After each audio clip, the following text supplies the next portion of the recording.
Hello everybody, what's up, what's going on? My name is Kyle. Thank you for stopping by to check out my video here on Arena Hacks.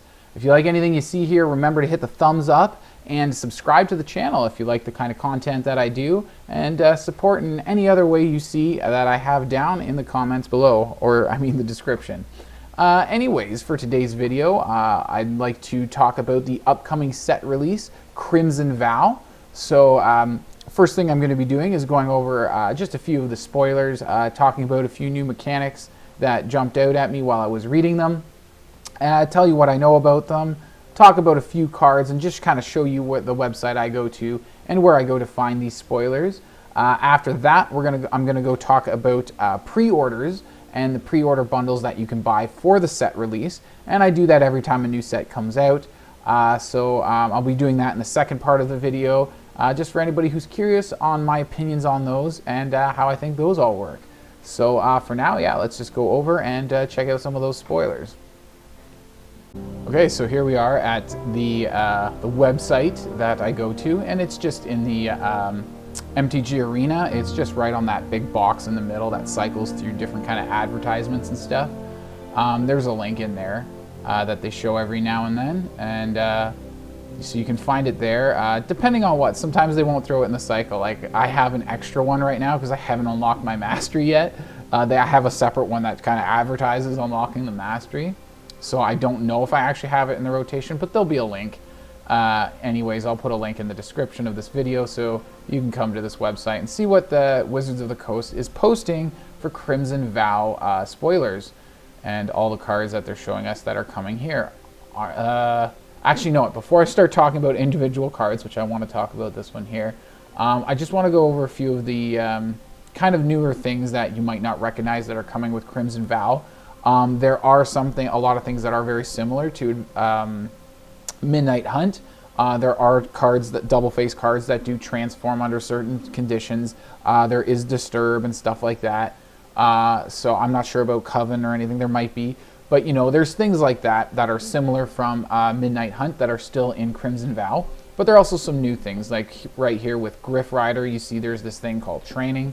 And it says in the brackets right there, and even on Arena, if it doesn't have this text on the card, there'll be a little black box that comes up beside, which side I don't know, of the card that will describe what Training is.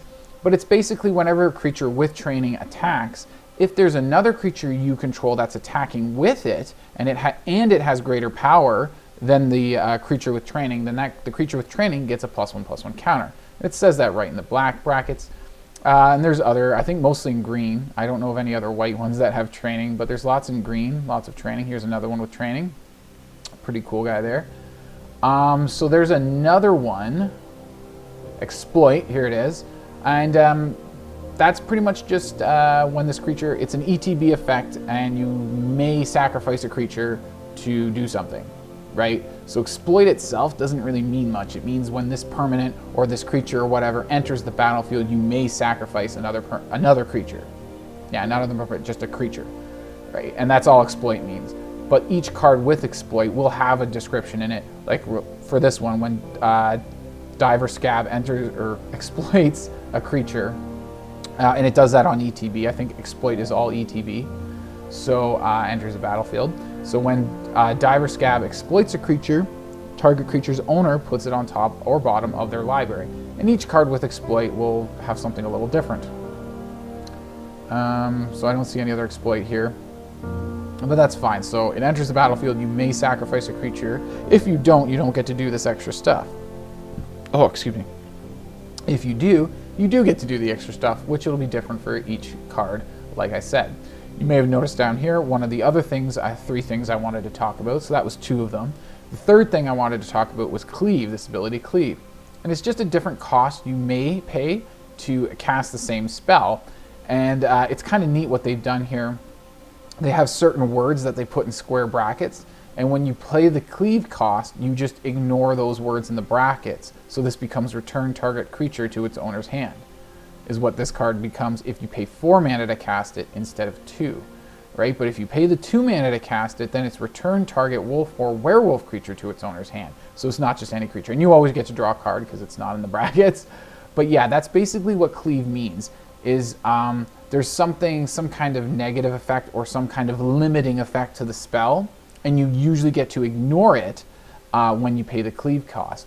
Now, I don't know if I'll be able to find any right now at the moment, but I've noticed some with cleave that the cleave cost is actually cheaper than their converted mana cost, because something is good inside the square brackets, right? There's something extra that you get to do.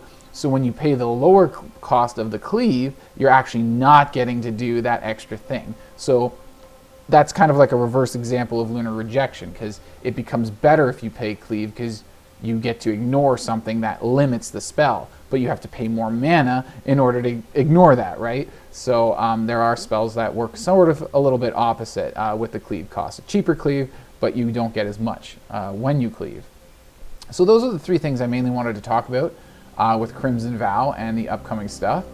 And a couple of the cards I wanted to mention. I remember stumbling upon on Arm the Cathars. 3 mana until end of turn, target creature gets +3/+3. Up to one other target creature gets +2/+2. Up to one other target creature gets +1/+1, and they all get vigilance until end of turn. So like that might go really good in either a Magecraft deck or cast multiple spells. I think Magecraft is probably what it would go better in as a sorcery, and you're giving a lot of different creatures various amounts, a total of +6/+6 boost until end of turn, plus all your Magecraft triggers. So that's something that kind of stood out to me when I first read this card and saw it. There's a few other things that kind of stood out to me too. I can't remember what they all are. Oh, there's some black rare card here. Let's go to the black section here. I think, not the bargain. Where is it? There's something I'm really thinking. I think it's Path of Peril. Yes, destroy all creatures with mana value 2 or less, or just destroy all creatures. I want this as like a board wipe / kind of like early board wipe or late board wipe in like my Orzhov control deck, and see how that works. And I was thinking, oh, that might be fun. Switch up either Soul Shatter or what's that other one I was experimenting when it was black rare removal from Midnight Hunt. I can't remember what it was called. It was -2/-2 to all creature tokens, or -5/-5, same mana cost to target creatures. So maybe I replace those with this depending on what I have in that deck. But I was thinking that'd be really cool. Sorin's Planeswalker, I haven't seen them in a while. So got another Sorin's. Oh, Alchemist's Gambit. It's basically a newer version of Alrund's Epiphany, and it's got a cleave cost, and it is more expensive, as you get to notice. So basically, in this, this is actually a good example of the opposite side of the cleave cost, where it's like, or no, it's the same as before. Yeah, you want to ignore what's in the brackets, and you're paying more mana to do it, right? So in this case, you're paying 3 mana only to take an extra turn after that one. Kind of busted. During that turn, damage can't be prevented. Even more busted, right? But yeah, if you're paying that, you don't get to ignore this. At the beginning of that turn's end step, you lose the game. So you better be doing enough damage to win the game, or you just die at the end of that turn, right? And you exile it, just like Alrund's Epiphany. You exile it after you cast it. But you cast it for the cleave cost. You get to ignore that. So then you get to not die at the end of the turn, right? At the end of that extra turn that you're taking. You know, getting, you know, what is it, 7 mana, yeah, 7 mana for the cleave cost, which is pretty much the same as Alrund's Epiphany, 2 blue, 1 red, which is a little different. They can't, you know, Alrund's Epiphany can be foretold and then cast for 6. This one, it can be just hard casted for 3. That's mostly going to be like a Hail Mary if they find another one or whatever. They're probably going to want to cleave it and use a copy instant or sorcery spell. Much like they do with Alrund's Epiphany, and then just cleave it and get their extra turns, and then they don't lose the game at the end of their turn. They don't have to win the game during those extra turns. And if during those extra turns they do find another Gambit, they might cast it on the last of the extra turns so that they get an additional extra turn, knowing that that turn is all they need to win the game, and it doesn't matter if they lose at the end. So that's something I saw and I was like, how are the Izzet players gonna have fun with that one? A few other things here. I don't think there's anything too noteworthy I wanted to cover other than some of those things I mentioned, other cool stuff. There's some werewolf and wolf synergy and some new cards in here. So they did carry that over. Wolves, werewolves, lots of... No werewolves that I've noticed so far. but wolves that have werewolf synergy, whenever wolf or werewolf, blah, blah, blah, blah, blah, right?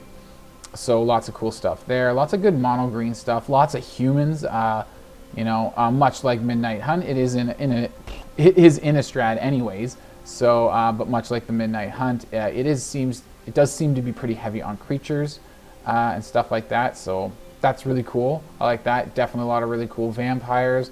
A lot of other really weird stuff.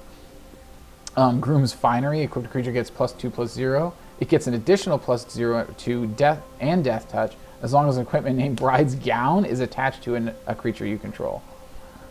Okay, that's a little weird, but it's not bad. Like +2/+2, 2 to equip, 2 to play, death touch.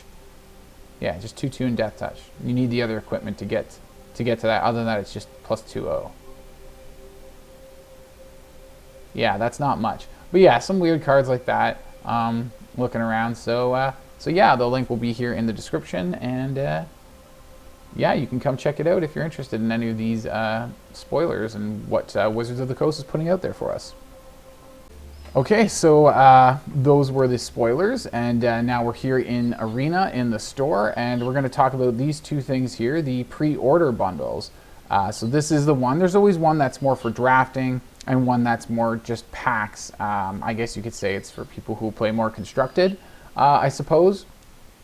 And I always go for this one over this one because I'm not much of a drafter. Those of you who watch my channel do know that. I'll include a link in this video. It should be popping up sometime around now.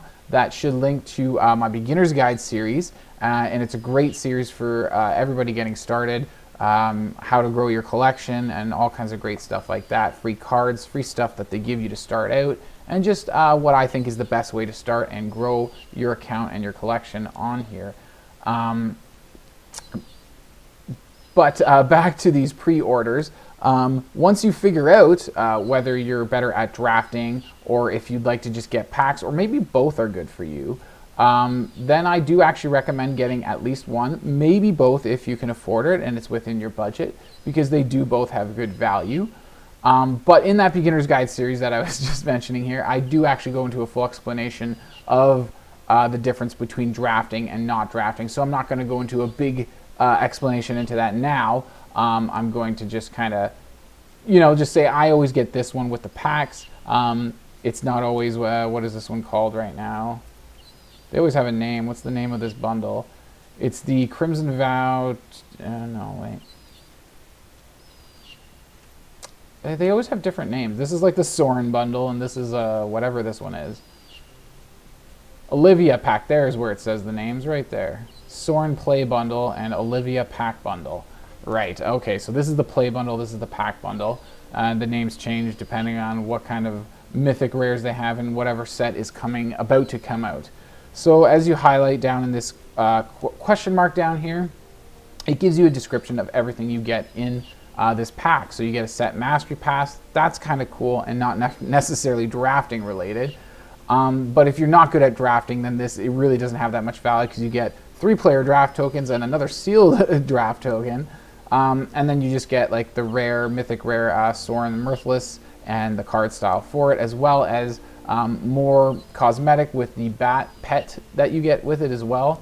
So if you're not much of a drafter, the only thing you're really getting out of this is the set mastery and 1 mythic rare card with a style and a pet, right? Not really worth the $50 if you're not really into drafting and you can't get value out of those draft tokens. So that's the situation I'm in. That's why I always like to go for the pack bundle, 50 packs of whatever new set's coming up. So for Innistrad Crimson Vow, we've got also Olivia Crimson Bride, which is our mythic rare that we'll be getting in this one. And I'll also get a card style for her and the sleeve for the Olivia Crimson Bride. Or just, it's not called Olivia, it's just called Crimson Bride sleeve, as you see at the bottom of that little black box there. So yeah, that's what I'll be getting. I like the 50 packs, gives me a good boost to my account, gives me a good start to the new set, and it gives me a whole bunch of wild cards that I can use to help fill in those extra cards that I'm missing to build my first few decks.